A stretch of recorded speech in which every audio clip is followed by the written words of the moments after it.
Edmunds just tested a Chinese SUV against every American competitor. The results shocked even the experts. Plus, Tesla is sitting on a mountain of unsold cars. China admits it's years behind in AI chips, and researchers unveil the world's first bamboo drone. I'm Shrimpy, and this is China Tech Daily. Edmunds put the Geely Galaxy M9 through its full testing regimen, and the results are turning heads. This plug-in hybrid SUV achieved 101 miles on pure electric power, sprinted to 60 miles per hour in 4.2 seconds, and measured quieter inside than a $400,000 Rolls-Royce Spectre. All for an equivalent price of about $35,000. The Galaxy M9 is roughly the size of a Kia EV9 or Toyota Grand Highlander. It seats 6 or 7, and packs 858 horsepower from a combination of a 1.5-liter turbocharged engine and 3 electric motors fed by a 41 kilowatt-hour battery. Edmunds staffers were particularly impressed by the lightning-fast infotainment system, which they compared to Tesla and Rivian in responsiveness. Quote, "Chinese cars are ready for prime time in America," wrote Edmunds' Clint Simone. The catch? A 100% tariff on Chinese-made vehicles and political resistance make it unlikely the Galaxy M9 will reach American shores anytime soon. But the message is clear: Chinese automakers aren't just catching up. They're setting the benchmark. While Chinese EVs impress critics, Tesla is facing a different reality. The company now has over 50,000 unsold vehicles sitting on lots, the highest inventory in its 2-decade history.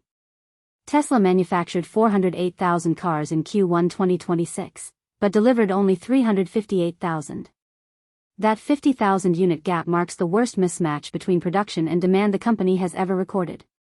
Sales did rebound 13% year-over-year, but still fell short of analyst expectations.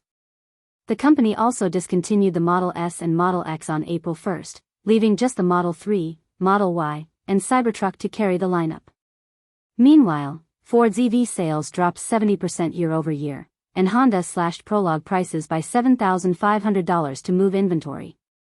The contrast with China couldn't be starker. Leapmotor, NIO, and XPeng all posted their first profits recently, while Chinese EVs continue gaining ground globally. China isn't just winning in EVs. A new analysis shows China is outpacing the US across multiple emerging technologies. In recent weeks, China approved the world's first commercial brain-computer interface medical device and unveiled a 5-ton electric vertical takeoff and landing aircraft that completed a public flight. Both developments happened while US agencies are still debating approval processes. Michael Kratsios, Trump's science advisor, called China America's most formidable technological and scientific competitor. And the numbers back that up.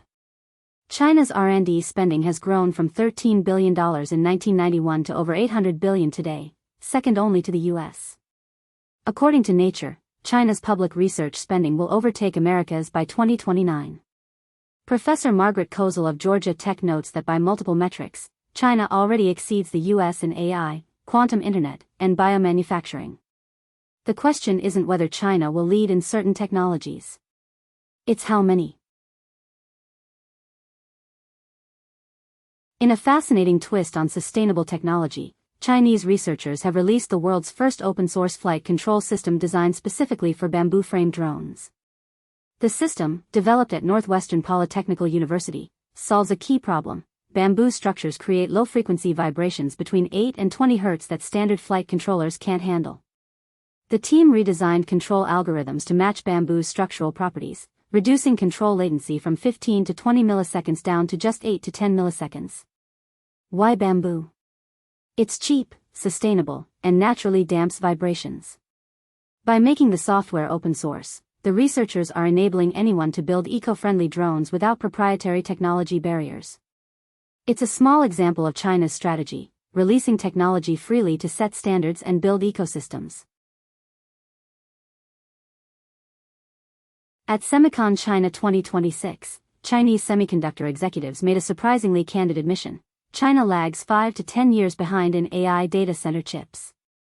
Li Haiming of Chongqing Xinlian Microelectronics said China remains competitive in consumer chips but faces significant gaps in automotive and data center semiconductors.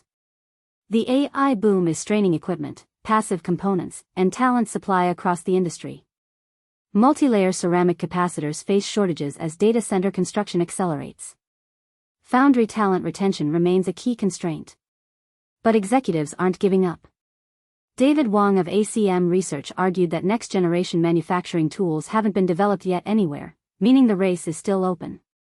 And panelists pointed to AI-driven manufacturing automation as one path to closing the gap. The admission reflects both honesty and strategic positioning, acknowledged the challenge while highlighting China's determination to overcome it.